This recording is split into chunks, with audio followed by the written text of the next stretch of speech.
Nyatakan, nyatakan,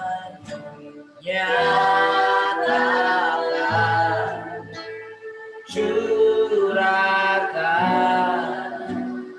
ku nantikan Engkau.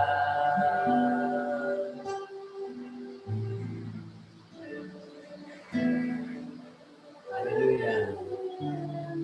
Makasih Bapak Surgawi, terima kasih Tuhan Yesus, terima kasih Roh Kudus. Kami bersyukur pagi hari ini. Oh, kami bersekutu dengan keluarga Allah. Kami percaya Tuhan kembali akan berfirman untuk membersihkan kami, mentahirkan kami, bahkan memurnikan kami, agar kami layak memasuki kehidupan yang baru yang sudah Kau persiapkan sejak dari semula. Terima kasih, kami sangat bersyukur. Kami percaya roh hikmat dan wahyu memenuhi kami semuanya, sehingga kami boleh mengerti setiap perkataan-perkataan. Kami boleh mengalaminya, mengalami firman-Mu dalam kehidupan kami. Terima kasih, roh yang taat, roh yang rela memenuhi kami semua. Kami berdoa untuk cuaca hari ini, boleh menjadi tenang sehingga kami boleh mendengarkan dengan baik. Terima kasih Bapak. Terima kasih Tuhan Yesus. Kami bersyukur dalam nama Tuhan Yesus. Haleluya. Semua orang percaya katakan amin. Amin.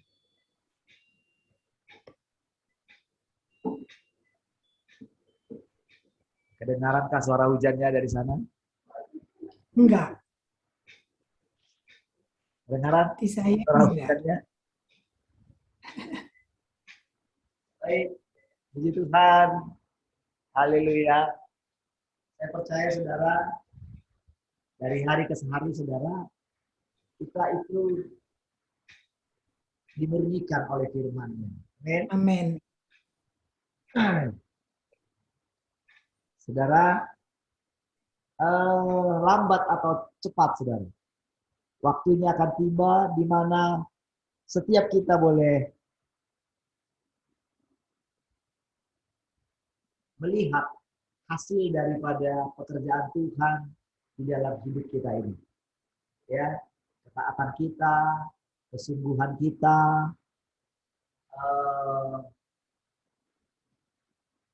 tingkat kerinduan kita untuk bersekutu dengan Dia akan semakin nyata, saudara. Dan kita semakin menyadari bahwa kita tidak hidup lagi oleh diri kita sendiri, ya, tapi kita hidup oleh Tuhan. Dan kita semakin berhati-hati,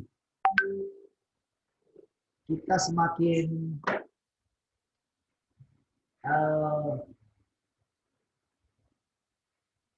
memiliki takut akan Tuhan yang benar, gitu. Ya, jadi bukan lagi hanya mengenal Allah itu sebagai Bapa, gitu ya.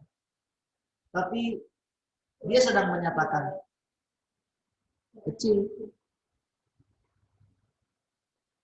Kecil kan suara saya? Di tempat Tian, suara saya kecil. Kecil kan suaranya? Kencang ya? Kencang. Yang oke? Bisa jempol. Oke ya? Berarti mungkin di tempatnya Mak Tian bagaimana? Ya? Coba saring suaranya. Hujan. Kencang tapi kayak enggak fokus gitu suaranya, Pak. Mungkin itu yang jadi enggak ngumpul gitu, suaranya kayak bias gitu. Tapi enggak di luar ya, karena suara hujan. Itu mungkin. Oh iya, suara hujan nih, suara hujan. Jadi saudara mesti benar-benar fokus nih. Iya. Haleluya. Suara hujannya sangat kencang. bikin subur semua tanaman. Wow, haleluya. Baik, tapi cukup bisa dengar ya? Haleluya. Jadi ternyata suara Tuhan itu bisa di ini juga ya. Ada gangguan. Minum dulu, minum.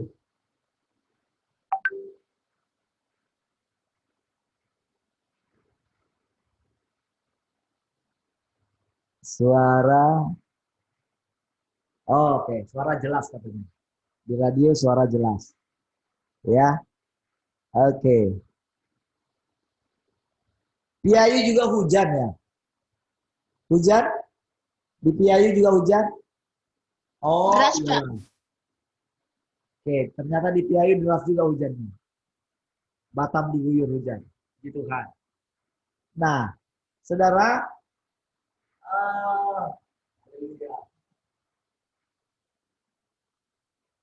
saudara, tadi kemarin pagi ya, Bu Rahel telepon saya ya. Ada satu hal yang ketika sharing itu saya jadi mengerti gini, saudara. Bu Rahel cerita begini ya, saya hanya kutip satu bagian saja. Yaitu ketika Bu Rahel cerita tentang bahwa kita mesti dibongkar oleh Tuhan. Atau ini dalam pemuritannya ya ceritanya. Kita mesti mengalami peremukan. Ya, jadi ketika ditanya salah satu, apakah Anda pernah diremukkan gitu ya? Ibu pernah diremukkan atau gimana? Pernah mengalami penghancuran atau bagaimana? Seperti yang dialami oleh Bu Rahel misalnya, seperti yang saya katakan saya alami juga ya. Sehingga saya ngotot terus juga mengkhotbahkan hal yang sama ya, menyampaikan hal yang sama karena melihat peremukan itu. Ya. Jadi sangat dibantu dulu dengan buku peremukan ya, remuknya insan keluarnya roh gitu. Jadi sangat dibantu dan memang guru kita dulu sangat dibantu dengan buku itu juga. Ya, remuknya insan keluarnya roh itu yang menolong apa namanya ketidakmengertian dalam perjalanan rohaninya mengikut Tuhan. Ya, apalagi ketika dikatakan Tuhan, semua pekerjaanmu nol katanya gitu. Jadi padahal sudah banyak bawa jiwa sama Tuhan gitu ya.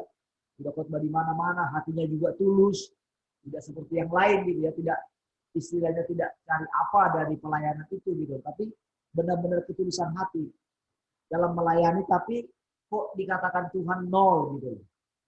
Sehingga benar-benar beliau harus berhenti dari pelayanannya, dibuat benar-benar berhenti gitu selama 11 bulan gitu ya.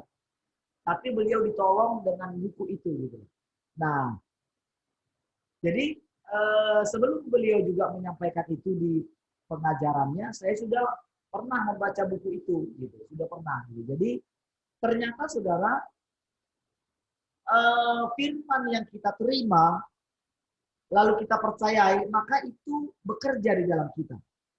Nah, ternyata yang ditanya oleh Ibu Rahel itu ke salah satu murid yang ikut di Zoom, Ibu Rahel ya, itu tidak mengalami gitu.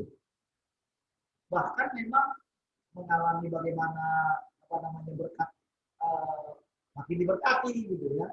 Nah, jadi pantas saja tidak mengerti apa yang disampaikan, ya tidak mengerti yang disampaikan. Wah, itu juga ya, saya pikir begitu ya. Dan memang saudara, ternyata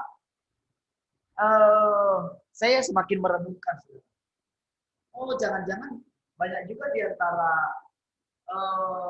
kenapa orang meninggalkan gitu ya, karena memang tidak mau diremukkan oleh firman gitu.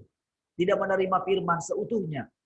Karena kejadian seperti ini, saya alami juga ketika coba menyampaikan sesuatu kebenaran. Ini kejadiannya di Pekanbaru juga. Jadi ada seorang dari teman kita yang ya sering pelayanan dengan kita gitu ya. Nah, beliau juga ketika mendapatkan pengajaran tentang kasih karunia gitu ya, Jadi dia karena memang berpindah-pindah ya dari satu tempat ke tempat yang lain gitu ya. Jadi dia menyimpulkan, saya tidak mau menderita gitu. Waduh. Pokoknya firman yang tentang menderita dia tolak gitu. Jadi saudara dari situ memang ada saya lihat mulai tidak sinkron lagi. Jadi yang hanya dia mau dengar adalah pokoknya saya ini diberkati. Saya tidak mau menderita, saya tidak mau miskin, saya tidak mau ini. Wah. Jadi dari situ sebetulnya saya sudah mulai, oh ya sudah. Jadi ternyata ada orang-orang tertentu memang yang mau ikut Tuhan hanya ketika didoakan. Jadi kita ini dijadikan memang sudahlah kamu doakan yang baik-baik sajalah. Nah, dari situ saya mulai mengerti apa yang dikatakan kepada jemaat Laodikia itu. Saya semakin mengerti. Ternyata si jahat bisa menahan orang untuk mengerti atau mengalami prosesnya Tuhan dalam diri orang itu. Jadi sebagian bahkan mengarahkan hati orang itu benar-benar untuk mengatakan bahwa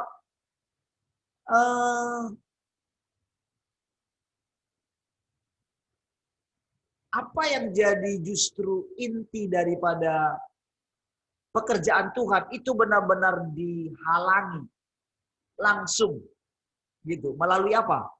Melalui sisi yang lainnya Tuhan, yaitu kasih. Saudara, tadi pagi ketika saya mau ketik ini ya, selamat pagi di WA kita ya. Nah, ketika saya mau mengetik begini ya, pas saya mau ngetik begini saudara, yang di Zoom ya, LRO itu. Puji Tuhan, shalom semua, selamat pagi. Tadinya saudara saya mau nulis begini, anugerahnya cukup bagi kita. Itu langsung saudara saya itu nggak jadi ngetik itu saudara. Itu seperti dilarang ngetik itu gitu. Jadi diganti dengan begini, firman-Nya sanggup menyelamatkan kita dari kerusakan watak akibat pengaruh si jahat dalam hidup kita. Nah, saudara, anugerahnya itu adalah satu pekerjaan. Satu pekerjaan. Jadi saudara, anugerahnya itu identik dengan kasihnya.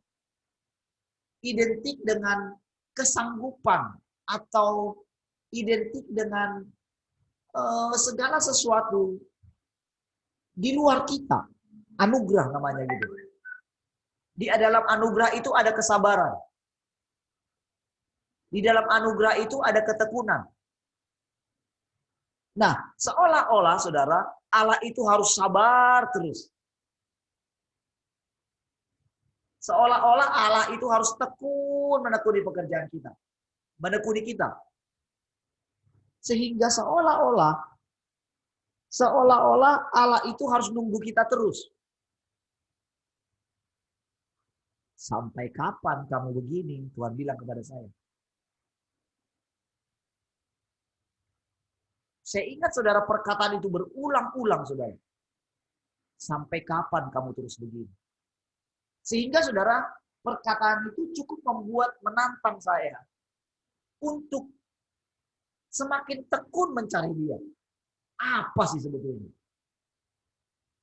Itu yang membuat saya saudara tidak nyaman dengan apa saja yang saya capai. Misalnya buat ini, misalnya sudah melayani begini, hasilnya sudah begini. Saya tidak pernah puas dengan itu. Karena apa? Karena ada sesuatu yang dia kerjakan dalam hidup kita. Ternyata pekerjaan Tuhan itu meningkat terus. Ternyata saudara,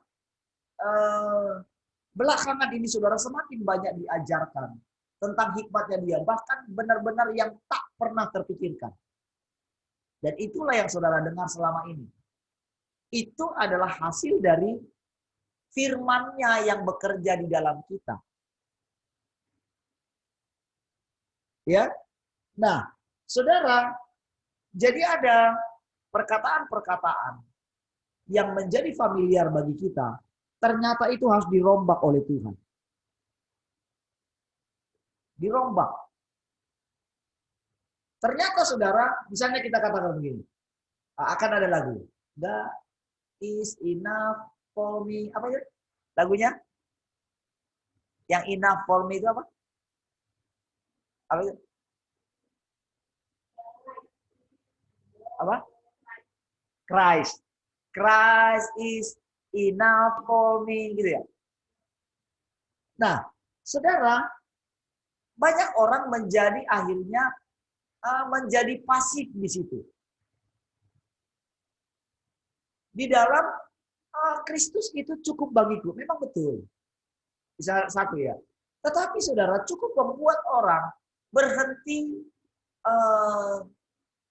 menjadi akhirnya tidak lagi mencari dia dengan tekun. Ya sudah, Tuhan sudah selamatkan saya, Tuhan sudah tebus saya, Tuhan sudah sembuhkan saya, Tuhan sudah pulihkan saya, pekerjaannya sudah selesai. Saudara, ternyata saudara, kita sedang dibawa sebetulnya. Jadi saudara, ternyata firman-Nya itu sengaja menjadi seperti misteri dibuat kepada kita. Jadi, itu sebabnya kita mesti rela membongkar yang lama. Jadi, kita akan menemukan begini, bahwa sepertinya firman itu berubah-ubah, sepertinya. Dan kondisi kita sepertinya berubah-ubah juga. Kadang kita begini, kok kenapa hari ini jadi begini ya? Kok kemarin seperti ini, kenapa jadi begini ya? Ternyata saudara, dia sedang membuat kita itu menjadi tidak lagi tergantung kepada apa yang kita punya, apa yang kita peroleh, gitu ya. Pencapaian apapun dalam hidup kita, itu sengaja dia buat, dikondisikan dia untuk kita benar-benar bergantung sepenuhnya kepada dia. Itu targetnya dia. Nah, begini saudara. Coba kita buka dulu Alkitab kita dari kitab Ibrani. Ibrani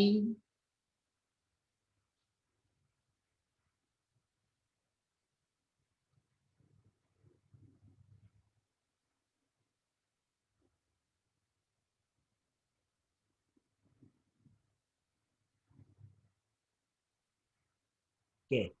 Ibrani dari mana ya? Sebentar ya.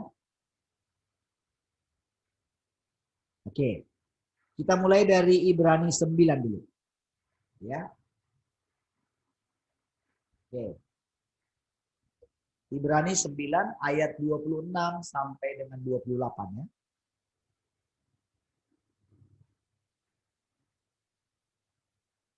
Oke. Anak-anak siapa yang mau bisa baca? Ibrani 9 ayat 26 sampai 28. Ayo nak, Anika atau Joen. Oke, sini nak. Ambil mic-nya ini.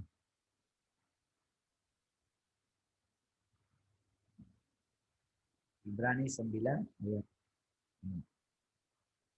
Udah sini.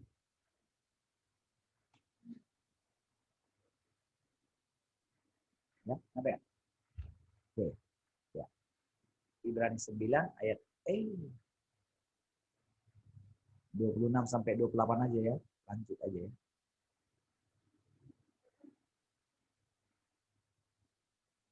Bisa. Oke. Ya, Ibrani 9 ayat 26 sampai 28. Sebab jika demikian ia harus berulang-ulang menderita sejak dunia ini dijadikan. Tetapi sekarang ia hanya satu kali saja menyatakan dirinya pada zaman akhir untuk menghapuskan dosa oleh korbannya. Dan sama seperti manusia ditetapkan untuk mati hanya satu kali saja, dan sesudah itu dihakimi, demikian pula Kristus hanya satu kali saja mengorbankan dirinya untuk menanggung dosa banyak orang. Sudah itu ia akan menyatakan dirinya sekali lagi tanpa menanggung dosa untuk menganugerahkan keselamatan kepada mereka yang menantikan dia. Baik. Perhatikan saudara, apa yang kita belakangan ini yang apa ya?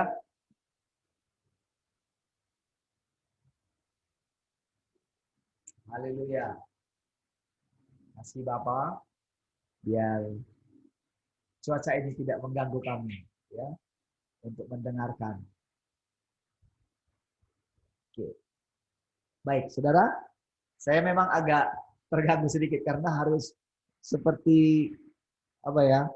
Saya kencengin suara saya demi mengimbangi suara yang di luar gitu. Bentar ya. Harusnya sih kalau saya kencengin di sini suaranya saya sudah kencang. Cek 1. Saya perlu mendengarkan suara saya supaya saya tidak mengeluarkan energi. Cek 1. Cek 1. Haleluya. Cek 1. Oke. Cek 1. Ya, oke. Baik ya. Karena saya butuh dengar suara saya supaya saya bisa mengimbangi suara yang di luar ya. Baik, saudara. Oke. Ya. Dia ya. Lihat. Jadi apa saudara yang kita pelajari belakangan ini?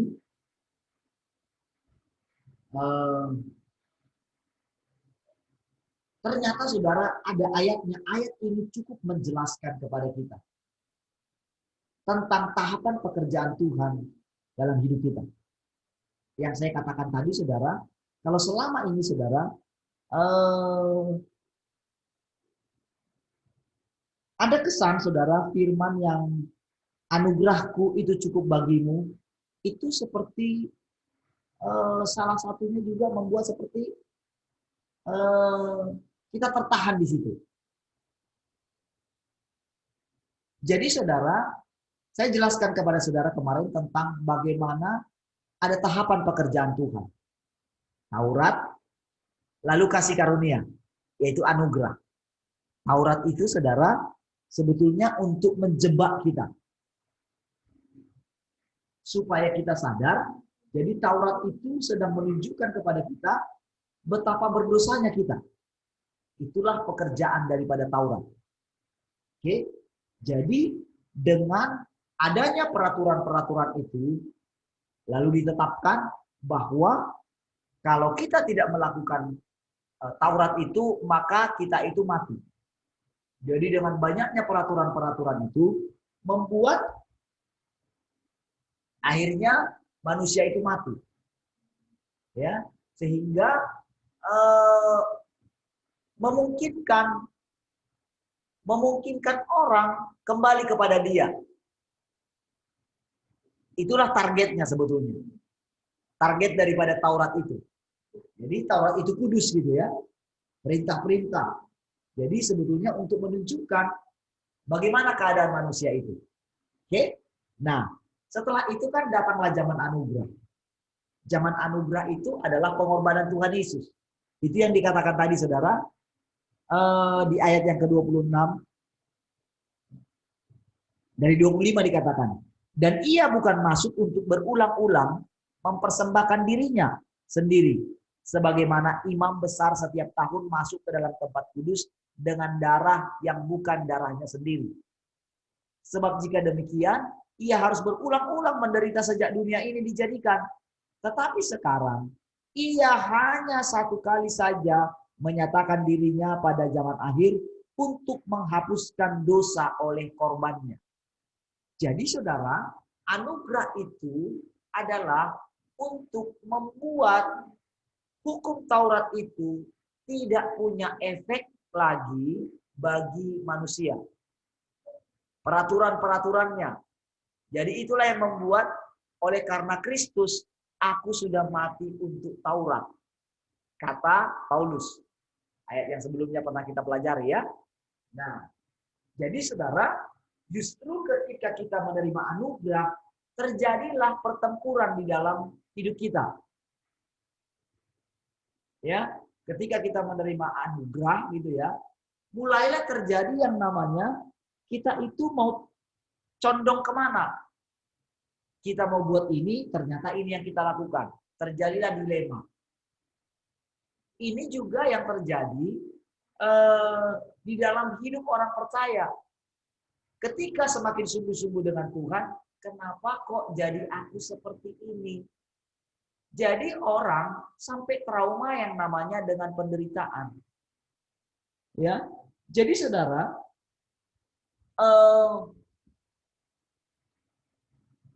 kesembuhan, mujizat, kekayaan, kelimpahan hidup secara materi, itu cukup menahan orang percaya untuk masuk lebih dalam untuk mendapatkan harta yang sesungguhnya. Itulah yang terjadi dengan pemuda yang kaya. Jadi pemuda yang kaya itu benar-benar tulus dia. Datang kepada Tuhan. Karena memang dia menemukan kekosongan di dalam hatinya. Ya, jadi saudara, karena kebetulan ada Tuhan di sana, dia coba mendapatkan pujian.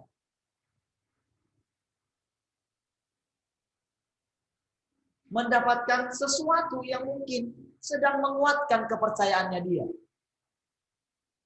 Bahwa selama ini saya sudah sungguh-sungguh mentaati semuanya. Apalagi yang saya lakukan untuk memperoleh hidup yang kekal. Jadi ternyata dia belum memperoleh hidup yang kekal. Walaupun dia sudah melakukan Taurat itu dengan sungguh-sungguh sejak dari mudanya. Dan itulah yang membuat dia itu menjadi kaya. Dan itu cukup pengajaran itu saudara, pengajaran yang mengarahkan jemaat Tuhan. Kalau kamu mengikuti Tuhan, maka kamu pasti diberkati. Kamu pasti berhasil. Kamu pasti begini. Itu cukup menyihir atau membuat jemaat berhenti di situ.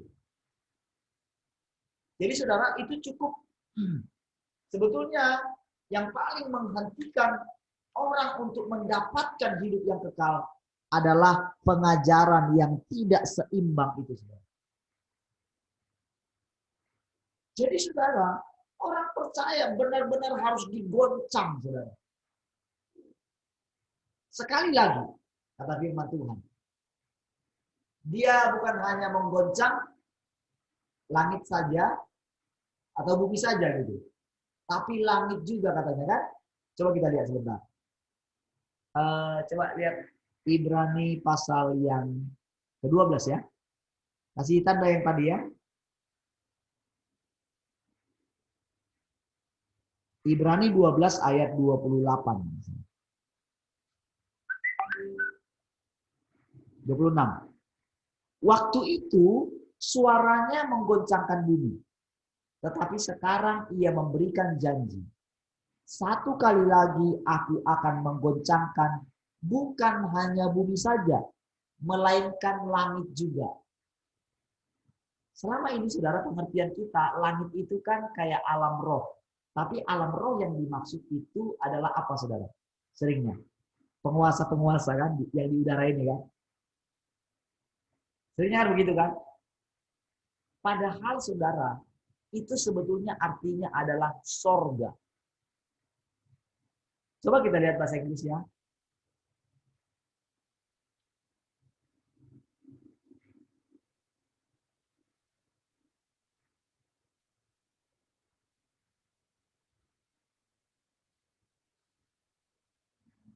I said, yet once more, I said not the earth only, but also heaven.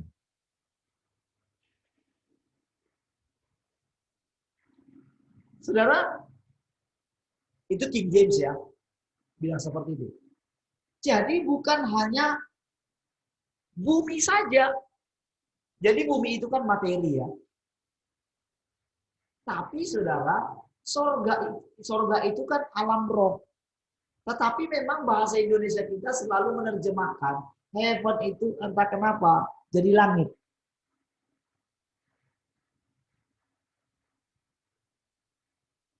Jadi saudara, di sini cukup jelas sebetulnya. Jadi bahkan pengertian kita tentang sorga sekalipun itu digoncang juga. Inilah yang terjadi belakangan ini saudara. Jadi tentang langit baru dan bumi baru. Itu adalah bumi yang baru dengan sorga yang baru. Jadi semua yang di sorga termasuk digoncang. Oleh karena apa? Oleh karena penjelasan Allah berikutnya. Jadi saudara, bagi orang yang ada di sorga, bagi makhluk yang ada di sorga sekalipun, mereka itu juga terus bertumbuh, saudara. Bertumbuh dalam hal apa? Bertumbuh dalam hal hikmat dan pengalaman. Hikmat itu tumbuh lewat pengalaman. Jadi saudara, di sorga mereka juga mendapatkan pengajaran langsung daripada Tuhan. Melalui apa? Melalui ketika dia mengajar. Jadi saudara, alam semesta ini menjadi seperti panggung raksasa bagi yang ada di sorga dan yang ada di bumi ini. Jadi ini tempat Allah menceritakan kemuliaannya. Allah menceritakan hikmatnya. Ya. Nah, saudara, dia goncangkan bukan hanya bumi saja. Sekali lagi katanya, dia goncang. Sorga pun digoncang lagi. Ungkapan satu kali lagi. Berarti ungkapan satu kali lagi menunjuk kepada perubahan pada apa yang dapat digoncangkan. Jadi saudara, jadi Allah itu secara berkesinambungan ketika dia berfirman membuat segala ciptaannya ini mau tidak mau tergantung kepada dia. Supaya tidak tergoncangkan, dia mesti tergantung atau mengikatkan dirinya kepada Tuhan. Itulah tujuan daripada goncangan. Jadi goncangan itu bukan hanya dari masalah penderitaan hidup, bukan. Tetapi termasuk pengertian kita tentang Allah yang sesungguhnya. Itu digoncang. Perhatikan ya. Sekarang, makanya saudara, hasil daripada goncangan itu harusnya begini. Ayat 28. Jadi karena kita menerima kerajaan yang tidak tergoncangkan, marilah kita mengucap syukur dan beribadah kepada Allah menurut cara yang berkenan kepadanya dengan hormat dan takut. Jadi ada di sana, sebab Allah kita adalah api yang menghanguskan. Ya. Jadi targetnya adalah untuk kita mengenal Allah itu bukan sekedar Bapa kita. Jadi saudara, orang percaya sampai sejauh ini, saudara sangat familiar dengan yang namanya bahwa Allah itu adalah Bapa kita. Jadi saudara, karena Allah itu adalah Bapa kita, ini khotbah yang sangat punya nilai jual.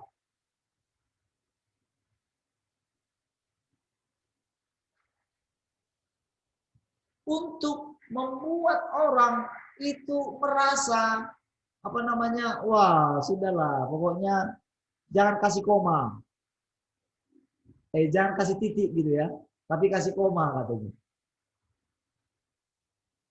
Jadi khotbah itu sangat disukai, ya.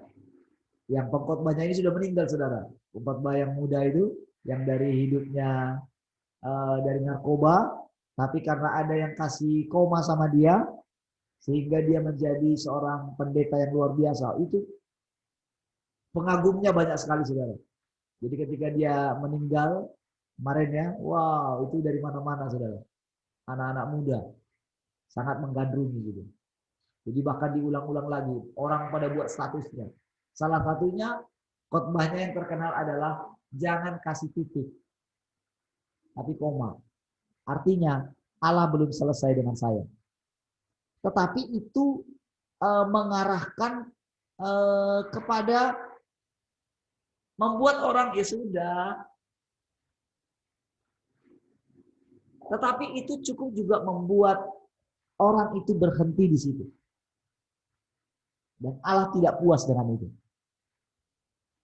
Ya, membuat orang berhenti di anugerah. Berhenti di kasih. Bahkan itu bisa membuat orang bisa sampai kepada kebinasaan. Sehingga tidak mengenal bahwa Allah itu adalah api yang menghanguskan. Ya. Sehingga saudara, khotbah tentang itu bahkan sampai dihindari oleh orang lain. Tetapi kalau kita khotbahkan mengenai berkat, mengenai kelimpahan, wow, orang senang. Dan itulah yang diinginkan orang-orang untuk saya tetap kembali ke sana. Sudahlah. Tetaplah Pak Jaya di RTM mendoakan orang. Saya tidak mungkin kembali ke sana. Karena kita mesti mengikuti Tuhan. Nah, sekarang mari saya tunjukkan kepada saudara. Saudara mesti terbiasa dengan kata ungkapan satu kali lagi. Karena dia buat tanda kutip. Ungkapan satu kali lagi. Berarti bisa berkali-kali. Digoncang dengan firman.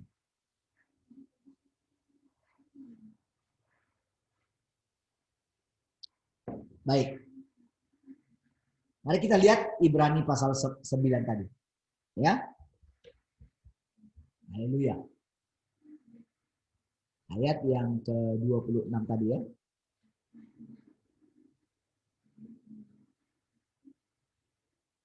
Dan perhatikan. Sama seperti manusia ditetapkan untuk mati hanya satu kali saja. Sama seperti manusia ditetapkan untuk mati hanya satu kali saja. Dan sesudah itu diapain saudara? Dihakimi. Oke? Saudara, kapan mulai kita dihakimi? Sesudah kita apa? Sesudah kita apa, saudara? Ayatnya loh. Ini kan saya hanya mengulangi ayatnya itu. Dan sama seperti manusia ditetapkan untuk mati hanya satu kali saja. Dan sesudah itu diapain? Diapain? Dihakimi. Amin. Sekarang saya mau tanya, sejak kapan kita dihakimi? Sejak kapan?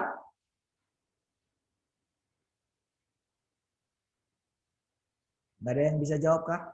Sejak percaya kepada Tuhan Yesus. Ampun deh. Saya kan tanya, kan saya hanya mengulangi ayat yang ini loh. Saya tidak sedang... Sejak kita mati, Pak. Mati. Iya dong. Sejak kita mati. Saya kan hanya mengulangi untuk saudara ini supaya kita itu aktif bangun gitu loh. Semuanya supaya saudara itu sadar gitu loh. Masih tidur. Oh. Dan sama seperti manusia ditetapkan untuk mati hanya satu kali saja.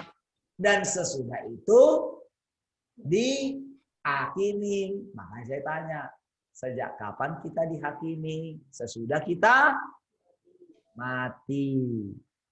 Apa maksudnya saudara? Kemarin kita belajar Tidak semuanya kita akan mati katanya kan. Ada yang terangkat. Ya kan? Terangkat itu tidak mengalami kematian secara jasmani. Kan gitu kan? Benar enggak? Berarti apa saudara? Tetap kita mesti dihakimi. Oke? Kapan kita dihakimi? Sesudah kita mati. Kapan kita mati? Sesudah kita mengakui bahwa kita mati.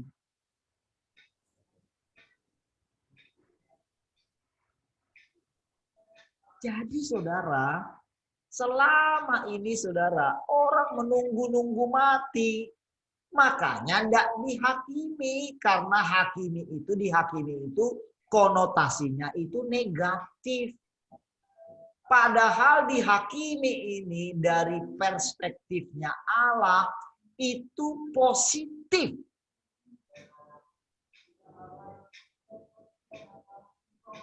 Inilah yang membuat orang tidak mau rela kehilangan nyawa.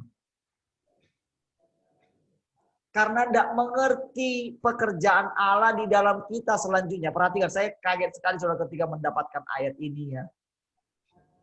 Tadi malam sampai saya begini saudara. Sampai udah mau jam 1. Karena bayangin kalau jam 1 gitu ya. Aduh, pagi-paginya itu saudara.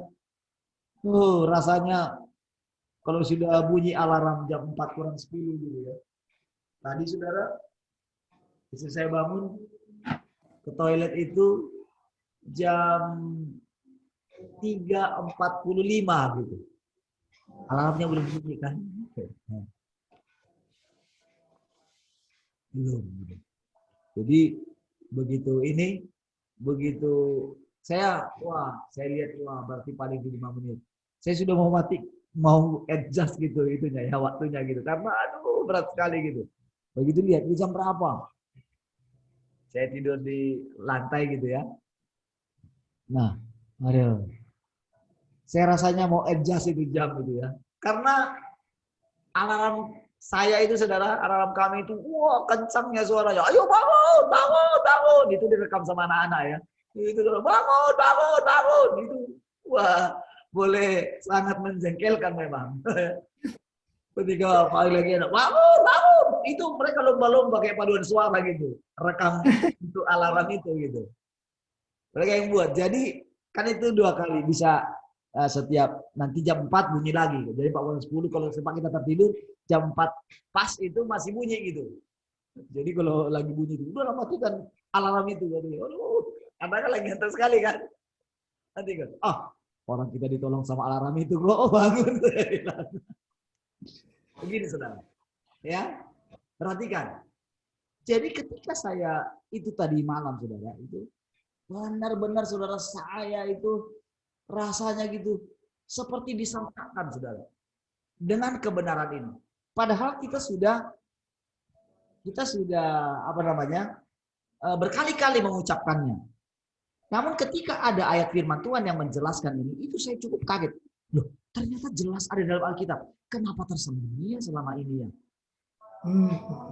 Saya berpikir begitu. Kenapa ya? Lalu saya teringat dengan sharing yang pagi-pagi dengan Bu Rahel yang mengenai muridnya yang bilang seperti itu. Jadi saya boleh lihat kondisinya, pasti orang itu tidak akan mau mengalami seperti yang Ibu Rahel alami gitu loh. Karena apa? Siapa yang mau? Nah, aku ini kok aman-aman saja gitu. Makanya kepada jemaat di Laodikia sampai dikatakan, belilah daripadaku emas yang telah dimurnikan. Karena memang sudah diberkati, jadi sudah puas dengan pengenalan Allah akan demikian. Tetapi Allah yang tidak puas, ternyata pekerjaan si jahat yang di dalam dia belum terbongkar dan tidak disadari oleh orang ini. Dan orang ini atau generasi ini, ya, saya tidak sedang ini kan orangnya pribadi, tapi ini generasi ini.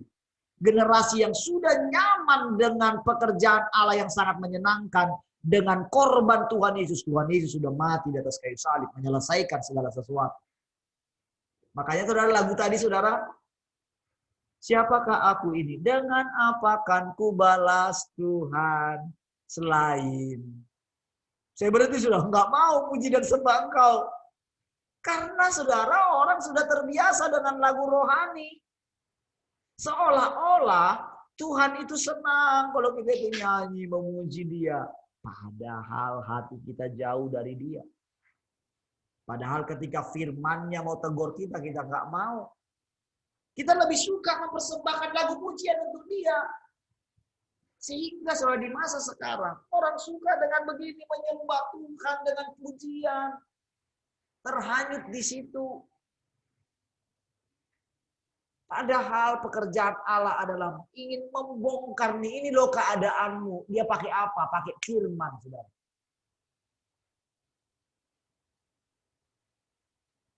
Nah, saudara, sehingga saya harus ganti dengan kata apa? Selain mentaati Engkau, selain mendengarkan Engkau, selain mengikuti Engkau. Oke, di waktu yang kemarin, saudara, kita puas dengan anugerahnya. Sehingga, saudara, kita nggak tahu cara membalasnya. Kita nggak bisa balas dengan harta. Lalu orang bilang, salah yang tak bisa dilakukan oleh Tuhan adalah memuji dirinya sendiri. Itu pengajaran tentang memuji Tuhan itu kayak gitu loh. Kenapa kita mesti memuji Tuhan? Karena itulah yang tidak bisa dilakukan oleh Allah, yaitu memuji dirinya sendiri. Bayangin sih, dari mana tuh? Pengajaran dari mana tuh? Sehingga mereka terus membangun apa? Membangun tabernakel Daud. Apa tabernakel Daud?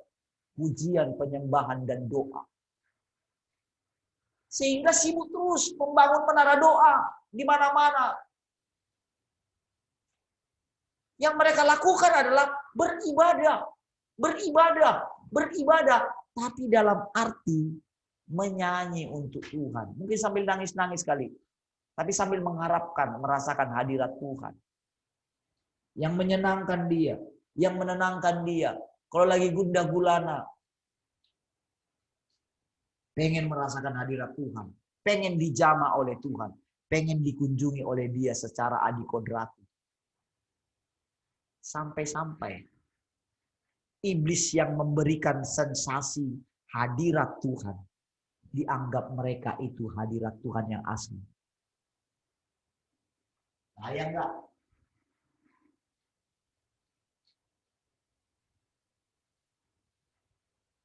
Mereka menciptakan supaya jemaat ini tetap di sini.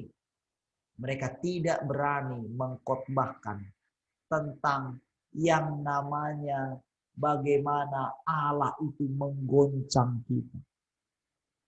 Sehingga apa yang terjadi? Hasilnya adalah orang-orang tunduk kepada peraturan pemerintah. Lebih takut kepada pemerintah daripada kepada Tuhan. Dan mereka mengatakan pemerintah itu wakilnya Tuhan. Kapan, saudara, para rasul itu pernah tunduk kepada pemerintahan dunia ini? Kapan? Sejak semula, para rasul menggoncangkan dunia.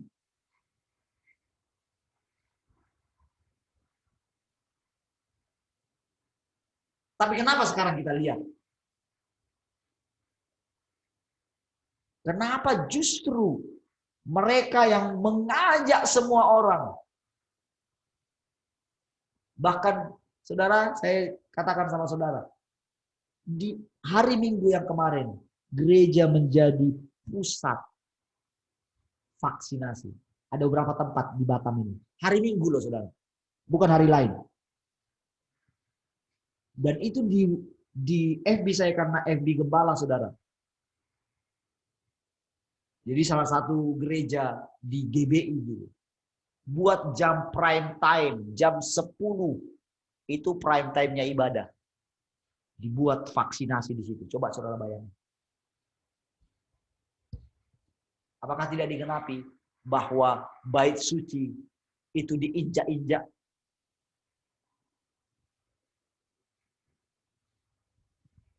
Dan saudara lihat bagaimana vaksinasi massal terjadi. Tidak lagi ngikuti protokol kesehatan. Berjubel-jubel, saudara. Tapi itu bisa dianggap benar.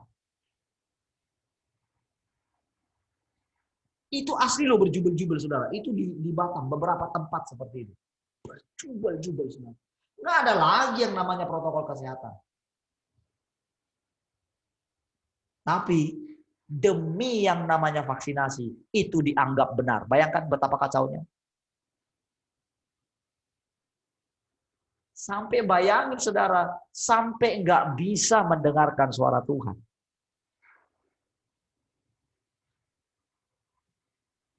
Bayangin itu, itulah kondisi gereja yang sedang terjadi. Tapi saudara, lebih banyak mereka di sana saudara. Nggak mungkin, itu yang sebabnya saudara, Nuh mana didengarkan. Bayangkan Nuh bangun bahtera di atas gunung. Gila nggak saudara? Kalau di dekat laut ya mungkinlah.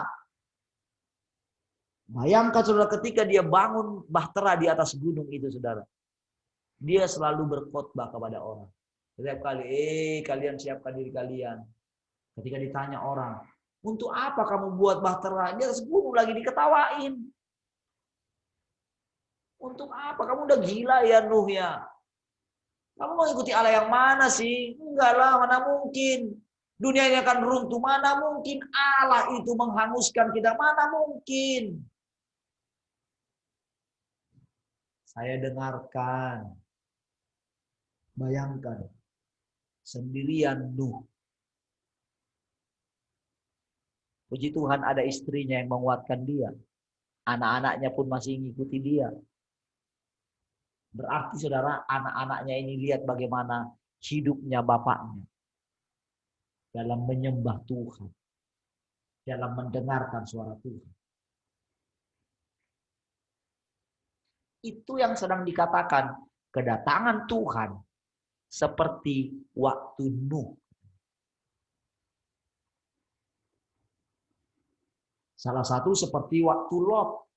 Lot itu tersiksa di tengah-tengah Sodom dan Gomora. Tetapi kenapa dia tersiksa? Karena dia tidak bisa melepaskan hatinya dari dunia ini, dari kenikmatan dunia ini. Karena itu yang dipilihnya. Ketika Abraham bilang, ketika harta mereka sudah sangat banyak, sekarang pilih. Supaya para gembala kita tidak bertengkar. Pilih sama kamu. Mana yang terbaik menurut kamu? Lalu Lot lihat dari atas. Dia lihatlah Sodom dan Gomora itu subur sekali tanahnya. Abraham tahu, tapi dia simpan dalam hatinya. Kalau kamu pilih itu silakan.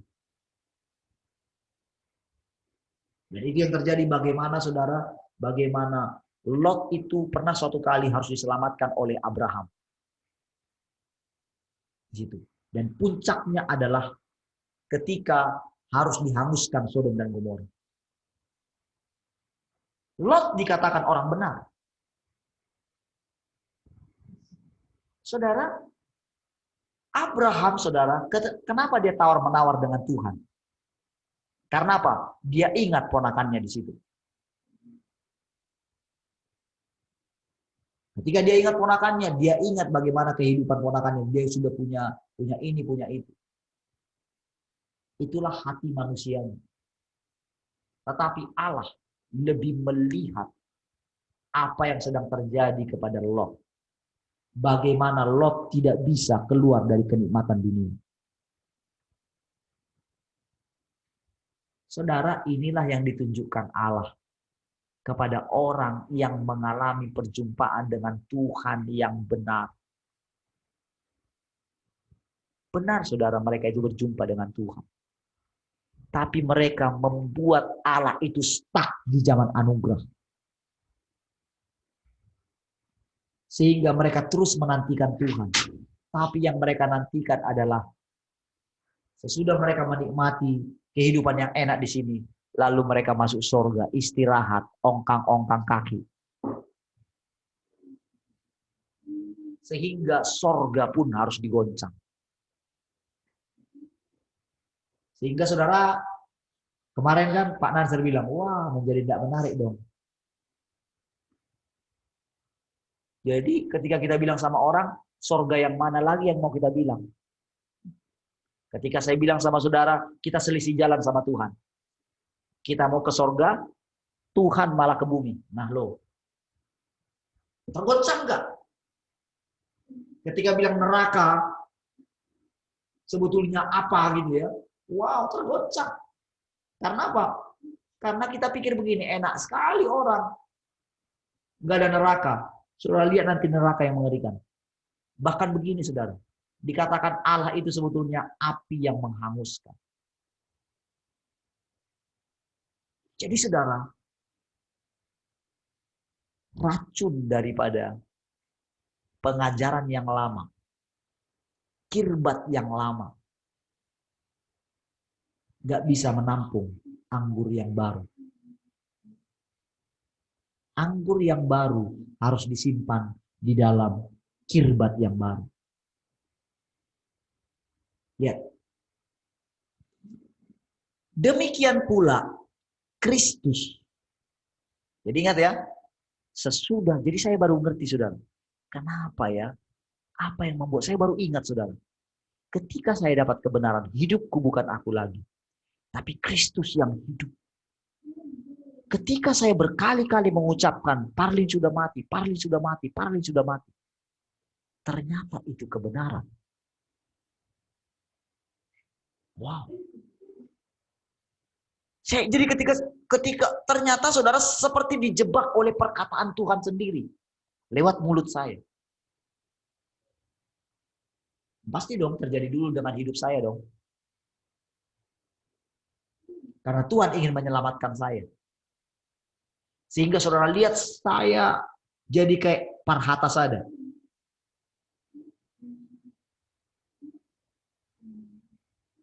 Sehingga orang mulai berpikir, ngapain lagi kita tinggal di sana? Wong dia aja sudah mau meninggalkan gereja itu. Sebelum gereja itu tutup, biar kita keluar dulu. Keluarlah saudara. Lihat ini saudara. Saya baca ayat sama saudara.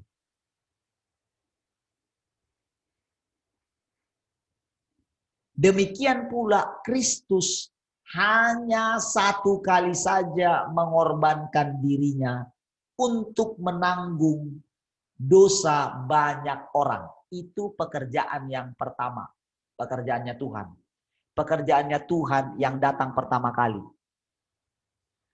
Sesudah itu. Oke?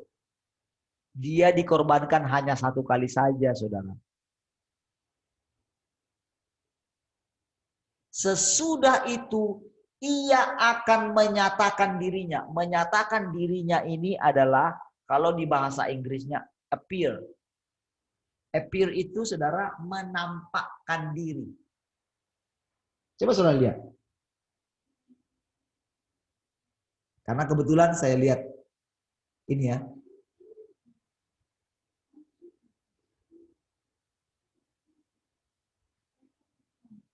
Thus, the Christ also having been once offered to bear the sins of many, shall appear to those that look for him, menampakkan diri kepada orang yang mencari dia.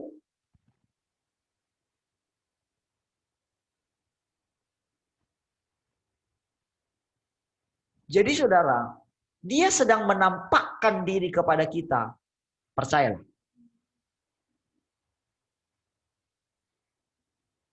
Perhatikan. Oh. Kembali ya. Perhatikan.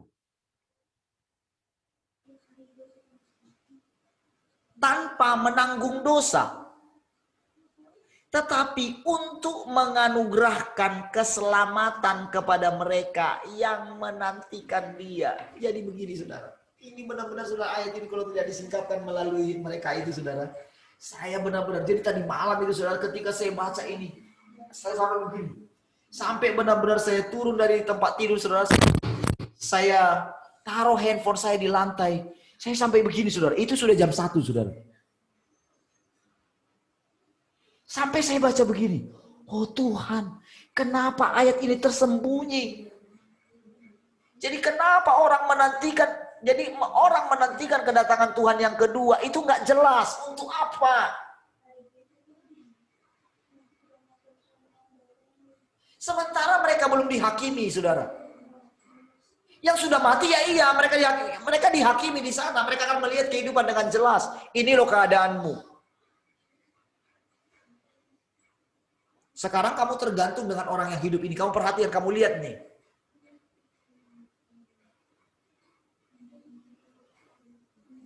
Jadi saudara, penghakiman sudah dimulai, saudara. Sudah ada bagi yang mati, sudah dihakimi, saudara. Gak nunggu lagi.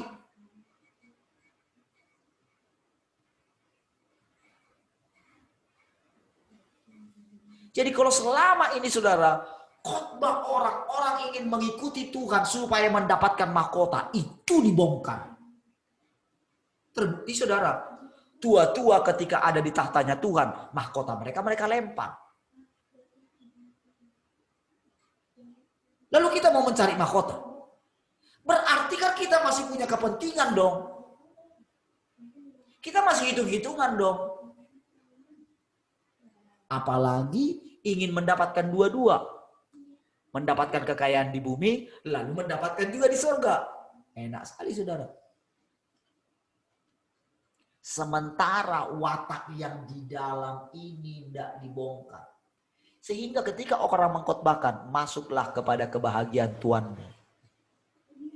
Yang dipikirkan orang itu kebahagiaannya itu, wow, enak, nikmati. Mereka tidak ngerti apa yang ada di hatinya Tuhan. Kalau pekerjaannya memurnikan kita belum terjadi. Kalau watak memberontak itu belum dibongkar habis dari kita, dia tidak akan berhenti. Dan kita sedang ada di penghujung waktu pengelolaannya Tuhan.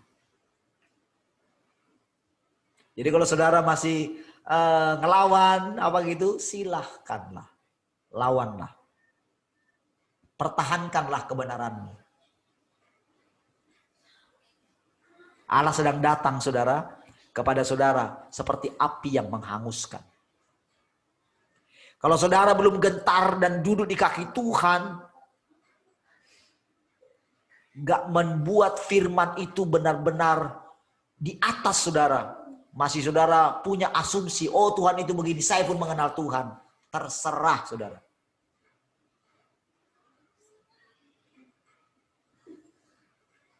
Lihat. Jadi saudara, dikatakan tanpa menanggung dosa, tapi menganugerahkan keselamatan kepada mereka yang menantikan dia. Artinya begini, saudara. Kan dikatakan tadi kan, sesudah mati baru dihakimi. Artinya apa, saudara?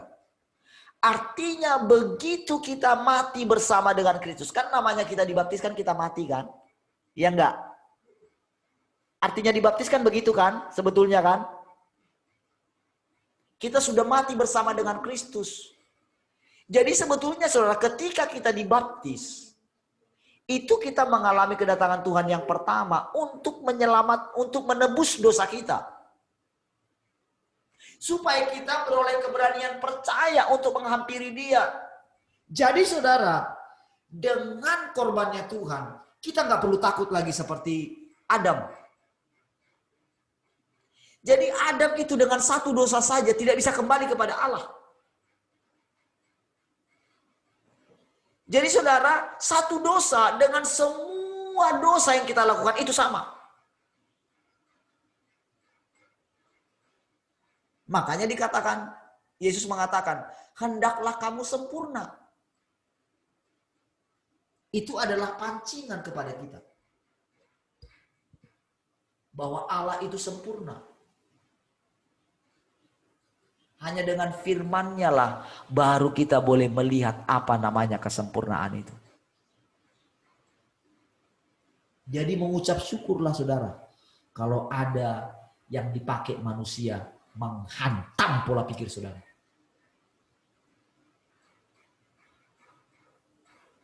Mengucap syukurlah ada orang yang sudah dihantam oleh firman-Nya.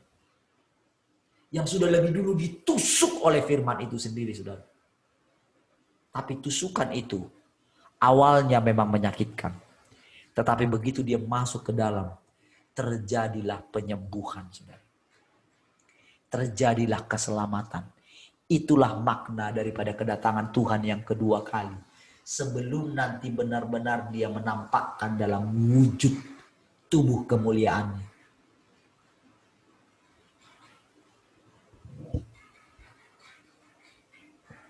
Sebelum nanti dia berterus terang, lebih baik saudara mendengarkan dia berterus terang kepada saudara saat ini.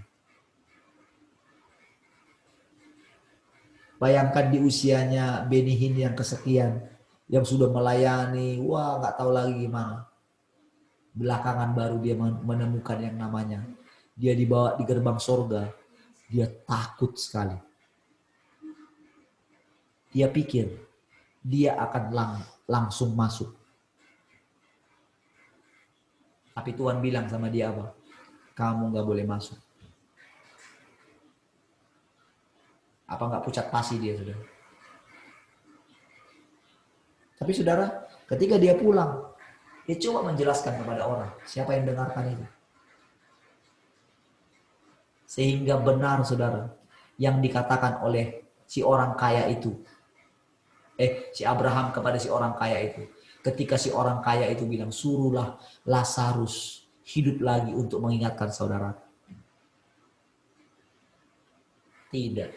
Sekalipun ada dari sini orang yang turun ke dunia orang hidup, nggak bakalan mau, karena di sana sudah ada firman. Pada waktu itu masih ada Taurat Musa dan kitab nabi-nabi. Itulah firman. Sekalipun ada orang turun dari sini, nggak bakalan. Itulah yang dialami oleh Benny Hinn juga. Dia coba. Adakah yang mendengarkan dia? Siapa yang mendengarkan dia? Hanya orang-orang yang mengalami perlemukan. Yang mengalami perjumpaan dengan firman. Yang mau membeli dari Tuhan emas yang telah dimurnikan. Saudara, kenapa sampai disuruh membeli? Karena apa saudara? Karena orang itu sudah merasa dia sudah punya segala sesuatu. Dia sudah punya iman. Dia sudah punya pengertian akan sorga, akan pengangkatan. Yang satu yang kurang adalah dimurnikan. Pakai apa Tuhan memurnikan kita? Pakai firman-Nya. Firman yang menjadi manusia. Dia hidup di dalam kita. Menjelma di dalam kita. Sekarang. Ketika kita disadarkan bahwa ternyata dia sudah hidup sejak semula dalam kita, sejak kita dalam kandungan. Dia perhatikan semua apa yang sangat merusak hidup kita. Namun kita tidak sadar. Ketika dia datang, lalu kita marah. Orang-orang keluar. Lihat saudara. Kita sekarang lompat ke, jadi ingat saudara, kedatangan Tuhan yang kedua, tujuannya adalah menyelamatkan kita. Makanya Tuhan katakan di sini saudara, perhatikan ya. Ini dia.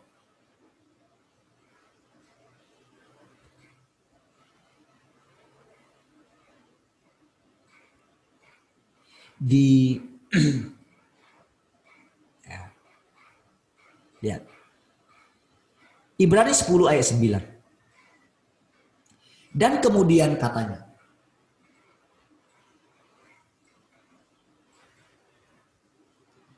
sungguh aku datang untuk melakukan kehendak-Mu. Yang pertama ia hapuskan supaya menegakkan yang kedua.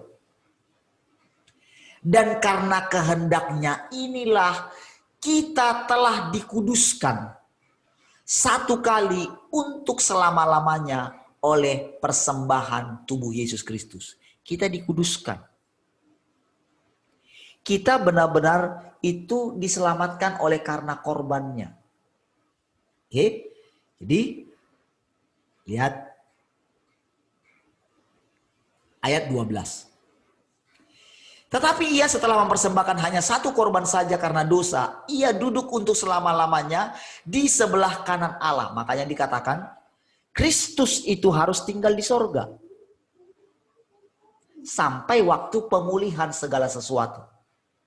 Jadi disinilah firman-Nya itu, saudara, itu mulai bekerja. Mengerjakan, kalau dia belum berhasil, maka saudara, firman-Nya itu tidak akan kembali kepada dia. Harus berhasil dulu.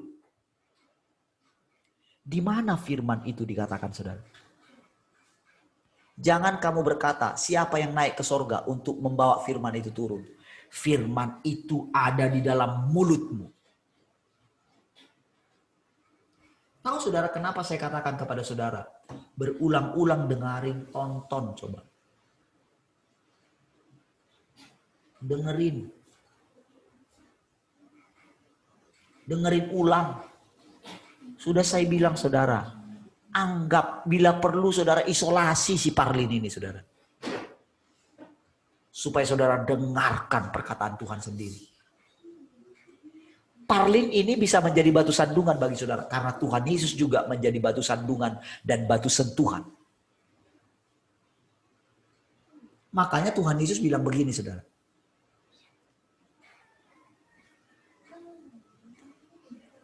Tuhan Yesus bilang di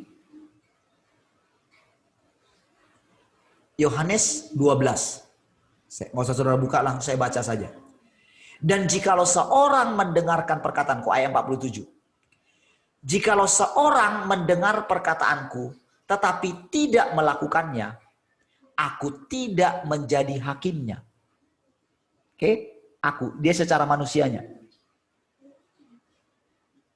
Sebab aku datang bukan untuk menghakimi dunia, melainkan untuk menyelamatkannya. Oke, jadi lihat saudara, tujuan dia datang itu untuk menyelamatkan. Barang siapa menolak aku dan tidak menerima perkataanku, ia sudah ada hakimnya. Yaitu firman yang telah kukatakan. Itulah yang akan menjadi hakimnya pada akhir zaman.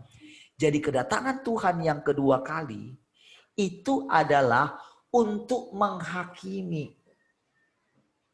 Jadi sebelum mati kita mesti harus dihakimi. Kalau enggak kita enggak bisa masuk kepada kehidupan yang sesungguhnya. Kita akan tersingkir.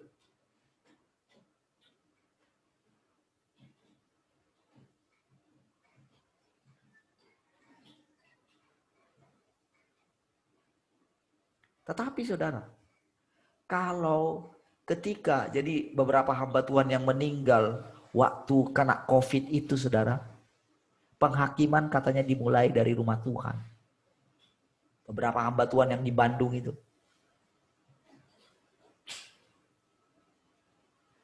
Semua orang membuat in memoriam segala macam, membuat kenangan, membuat Zoom apa gitu saudara.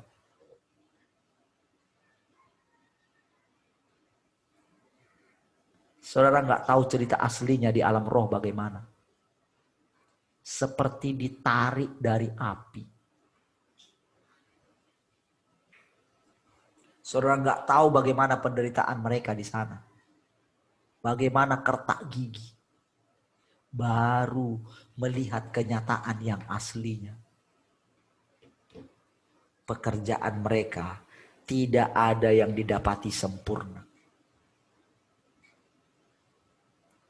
Bayangkan setulus apa guru kita kalau dibandingkan dengan yang lain. Dia berani mengikuti Tuhan sampai dikatakan sesat. Dia meninggalkan semuanya. Bandingkan dengan orang-orang yang mengatakan dia sesat.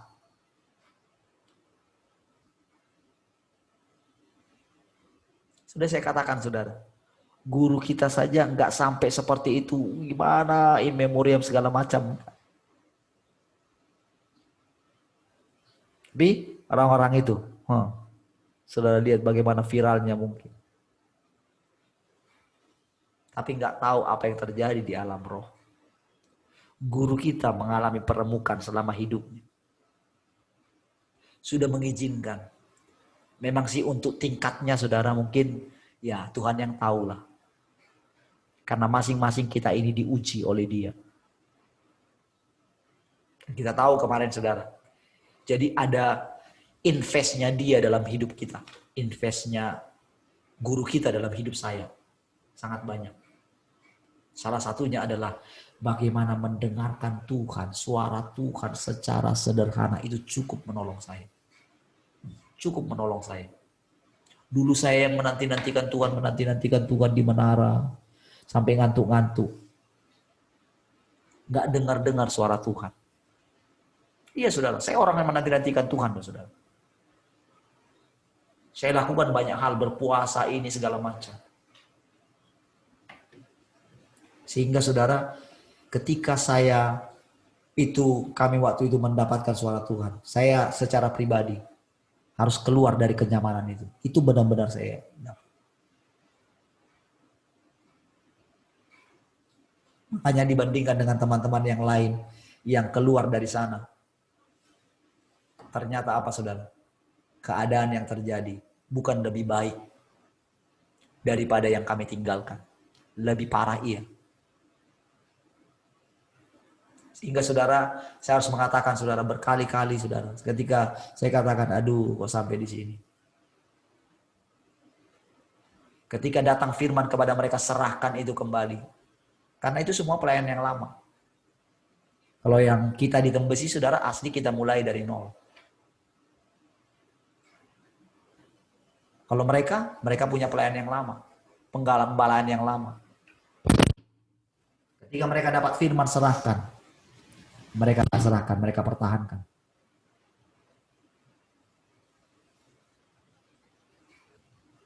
Dan saya bilang, goodbye waktu itu. Selamat tinggal. Saya waktu itu saudara waktu itu sangat ini sekali ketika mereka mendapatkan firman itu saudara. Tapi belakangan saya kembali lagi untuk menguatkan mereka. Tapi sudah nggak didengarkan apa yang saya katakan.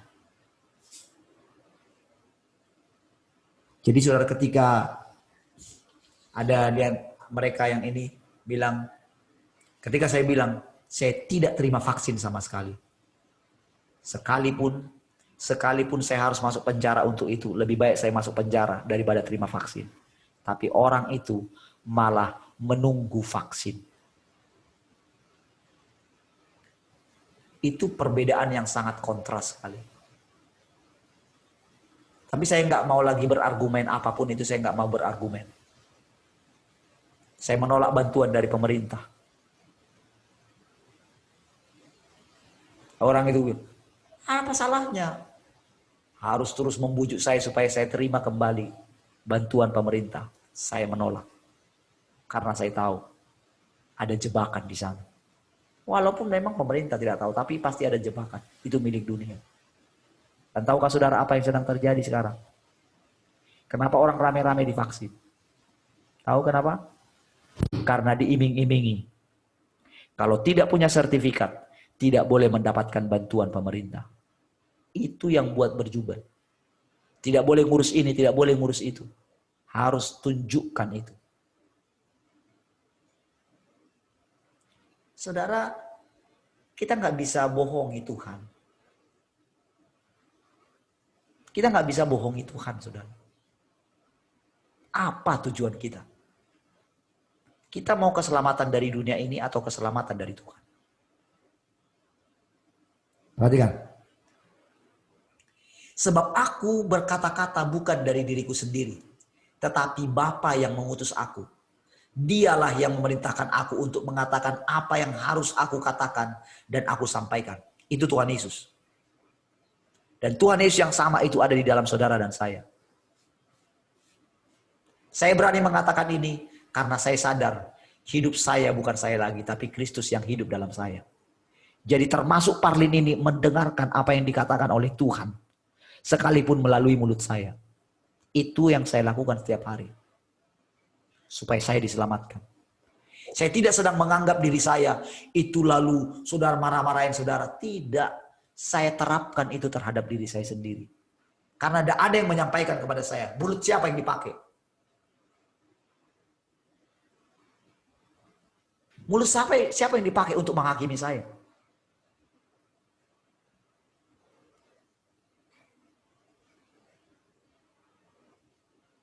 Jadi kalau saudara merasa dihakimi dengan perkataan Tuhan, saya pun dihakimi dengan perkataan Tuhan. Kalau saya tidak dihakimi dengan perkataan Tuhan, saya tidak akan diselamatkan. Inilah yang membuat saya gentar. Kenapa mencari Tuhan dengan tekun? Kenapa menantikan Tuhan? Kenapa rela gak tidur? Apakah demi saudara? Kalau saya mendapatkan firman, jangan takut Abraham. Saya benar-benar merasakan saudara. Terima kasih Tuhan. Tapi sekalipun sebetulnya tidak mendapatkan itu saudara. Saya tahu. Anugerah Tuhan menyelamatkan kita semua. Firman-Nya yang menghakimi kita. Itulah yang bisa menyelamatkan. Jadi saya ngerti apa yang perasaan Tuhan Yesus ketika dia hidup waktu itu. Saya bisa rasakan seperti yang saat ini.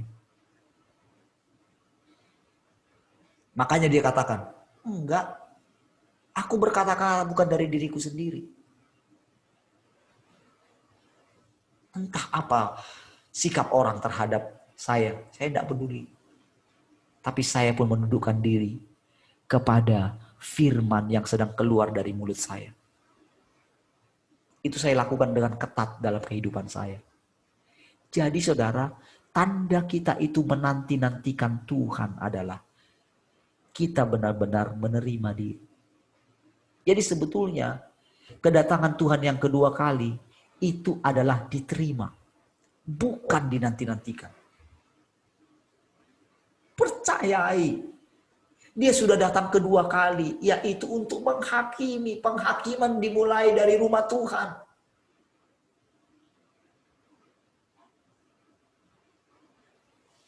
Jadi ketika sekarang pengertian kita digoncang, jangan dengan jangan ikuti si jahat yang selama ini bercokol dalam saudara menentang firman Tuhan.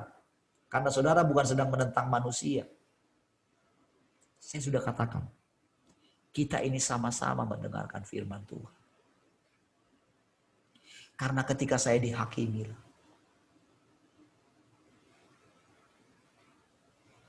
saudara, orang yang menanti-nantikan Tuhan, itu mencari kebenaran, sifat hakikinya Allah. Tidak mencari firman itu sebagian, yang enak saja menurut dia.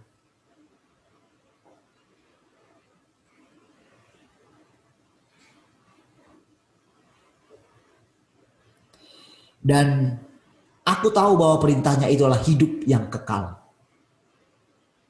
Perintahnya itu adalah hidup yang kekal. Coba sekarang apa yang dikatakan orang hidup yang kekal? Sorga. Coba lihat betapa menyimpangnya.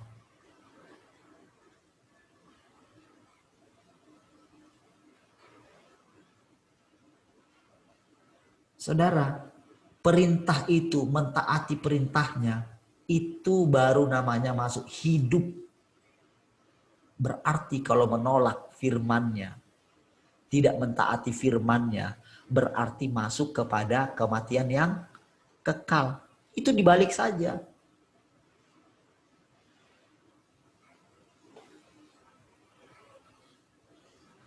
Saudara mau hidup yang kekal atau kematian yang kekal? Lihat saudara, satu ayat lagi. Ibrani enggak atau bentar ya. Tadi, sekarang Ibrani. Wah, ini mana kelewat tadi ini ya.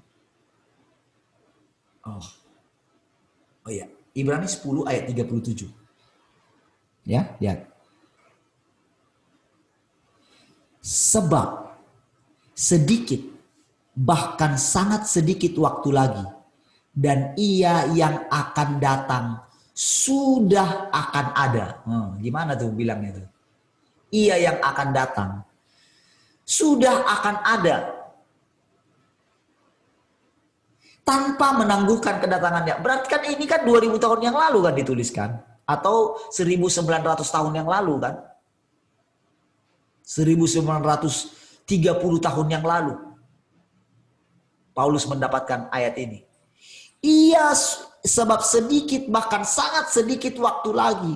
Dan ia yang akan datang sudah akan ada. Sudah akan ada ini saudara, ini tidak dimengerti oleh orang yang terus menanti-nantikan Tuhan yang datang kedua kali. Tidak mengerti apa yang dinantikan saudara. Nggak jelas. Jadi kalau Tuhan sudah datang gitu, piye? Sementara mereka belum tahu kualitas diri mereka bagaimana. Mereka hanya ditutupi oleh si jahat. Kamu itu sudah baik. Kamu sudah diselamatkan oleh Tuhan. Anugerahmu, lihat nih pelayananmu. Ditutupin. Nah, firman Tuhan itu menerangi. Jadi ketika kita datang kepada Tuhan, yang benar dia terangi. Jadi seluruh kegelapan yang ada dalam kita disingkapkan. Itulah firman yang benar, saudara. Diterangi, kita lihatlah kemunafikan kita, kelicikan hati kita. Masalahnya ketika orang bilang, saudara, yang di dalam kita itu akan ngelawan. Akan berontak. Ketika disingkapkan, tidak, aku tidak seperti itu. Itu kita sedang mengatakan Allah itu pendusta, saudara. Tahu nggak, saudara? Kalau kita menyatakan diri kita tidak berdosa, kita sedang menyatakan Allah itu pendusta. Nah loh, itu kan ada ayat firman Tuhannya. Tidak ada yang benar. Tidak ada yang mencari Tuhan. Itu firman Tuhan bilang, saudara. Jadi kita mau menggagalkan firman Tuhan itu. Tahu nggak apa tujuan dari ini semua, saudara? Tujuannya adalah untuk kita ini, ayo kita merendahkan diri di hadapan Tuhan. Tuhan sudah mati untuk kita. Kita ini tidak mampu, kita ini tidak bisa. Hanya Tuhan yang bisa. Rendahkanlah dirimu di bawah kaki Tuhan supaya engkau ditinggikan pada waktunya. Jangan merasa diri sudah benar. Jangan merasa diri sudah kudus, saudara. Hanya Tuhanlah yang menguduskan kita, saudara. Hanya ketika kita tinggal di dalam Dia, tinggal dalam kasih-Nya, taat kepada Dia, barulah namanya Dia memurnikan kita. Dari segala kekotoran, dari segala kenajisan yang tanpa kita sadari masih bercokol di dalam kita. Dari segala pemberontakan. Makanya sampai Tuhan bilang, belilah daripadaku emas yang telah dimurnikan. Sadarilah selama ini si jahat sudah menutup kita dari semua itu, saudara.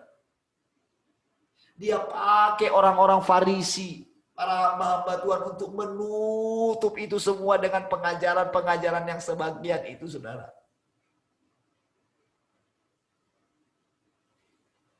Karena mereka terkenal, karena mungkin nampaknya mereka berwibawa, karena mereka punya sekolah tinggi, sekolah teologi ya, saudara.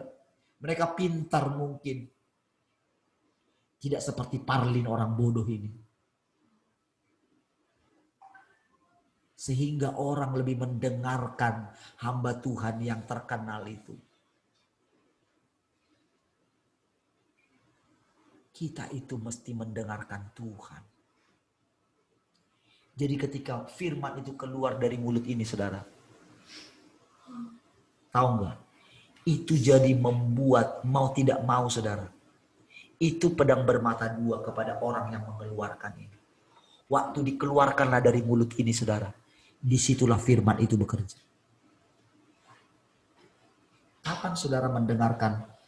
Saudara lihat Tuhan atau tidak? Dari mana kita bisa melihat Tuhan yang tidak kelihatan? Jadi kalau ada orang bodoh seperti orang Parlin ini yang bilang Tuhan berfirman melalui mulut ini, saudara, itulah kebodohan saya. Tapi Tuhan menjagai. Karena mungkin orang pikir saya sombong. Saya tahu saudara, orang sombong adalah yang paling dibenci oleh Tuhan. Tapi kenapa saya berani mengatakan kepada saudara? Itulah karena saya sudah bodoh. Tapi saya tahu saudara, inilah anugerah yang menyelamatkan saya juga.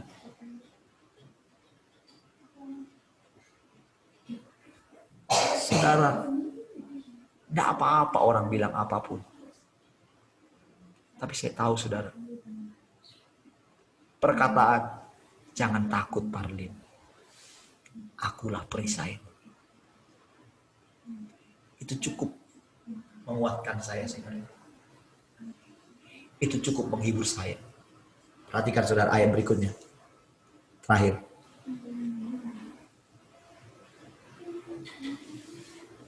Tetapi orangku yang benar akan hidup oleh iman.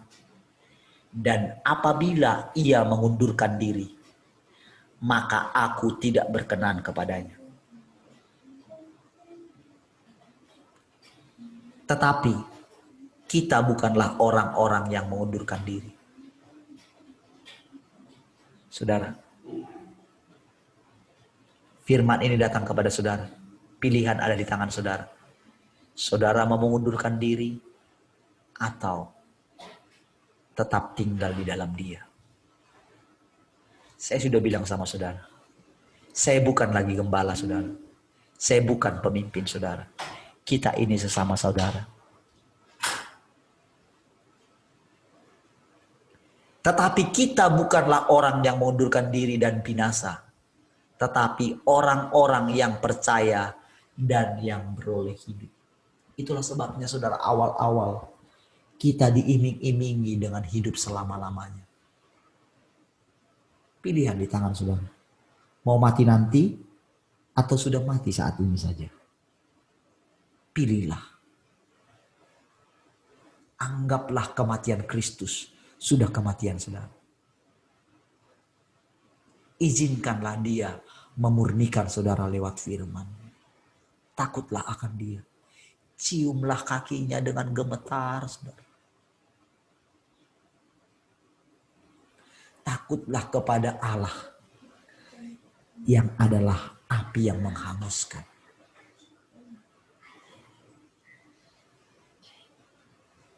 Saudara, kita diiming-imingi dengan hal apapun. Tentang bagaimana keluarga kita yang sudah mati. Tahukah saudara? Ketika murid-murid tanya kepada Tuhan, apakah upah kami? Karena kami sudah mengikut Engkau. Hari ini juga, di masa yang sekarang juga, Engkau akan mendapatkan saudara laki-laki, saudara perempuan, ibu, juga di dunia yang akan datang. Tahukah saudara apa maksudnya? Dia mengerti saudara, kita terikat dengan orang tua kita yang sudah tidak ada bersama dengan kita. Tapi tahukah saudara, kapan air mata kita dihapus? Dia tahu saudara, kita terikat dengan kasih kepada mereka. Begitu engkau diselamatkan dan mengerti bagaimana engkau dihakimi. Disitulah yang dikatakan kemarin saudara, Dia bekerja tepat di DNA kita. Kapan air mata kita dihapus? Ketika orang-orang yang kita kasihi, yang pernah melahirkan kita, mungkin mereka sudah tiada. Kita nggak sempat merawat mereka. Kita nggak sempat mungkin mengajari mereka tentang firman Tuhan yang kita dengar hari ini. Tapi kalau engkau sudah dihakimi, dimurnikan, engkau dan seisi keluargamu diselamatkan. Disitulah nanti terjadi saudara. Kita boleh berjumpa dengan orang-orang yang kita kasihi. Kita peluk mereka kembali. Wow, rasanya itu kebahagiaan tidak terkira saudara. Wajah yang sukacita. Ada luka-luka.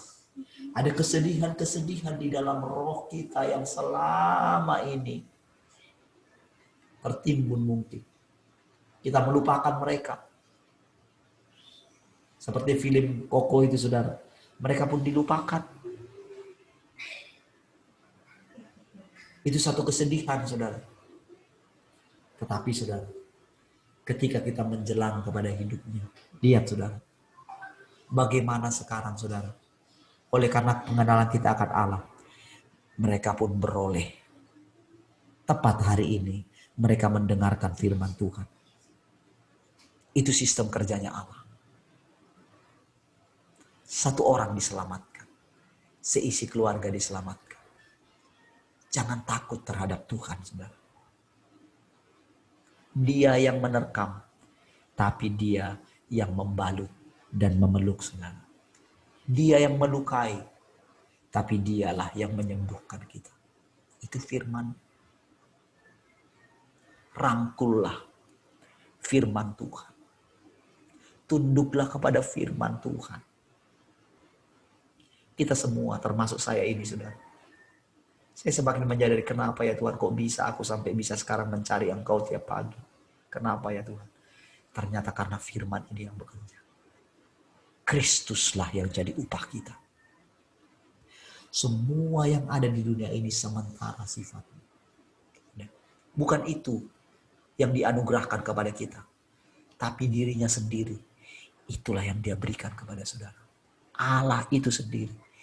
Itulah warisanmu. Dan wariskanlah Allah kepada siapapun keturunanmu. Mari kita berdoa. Terima kasih Bapa. Terima kasih Tuhan Yesus. Terima kasih Roh Kudus. Kami bersyukur pagi hari ini buat anugerah-Mu. Engkau sudah menolong kami. Engkau sudah menerangi hati kami. Kami percaya. Kami ada di dalam Engkau. Engkau memeluk kami dengan kasih. Bagimulah segala pujian, hormat, kemuliaan. Haleluya. Kekal untuk selama-lamanya. Semua orang percaya katakan. Amin. Berkati saudara. Sampai ketemu nanti malam.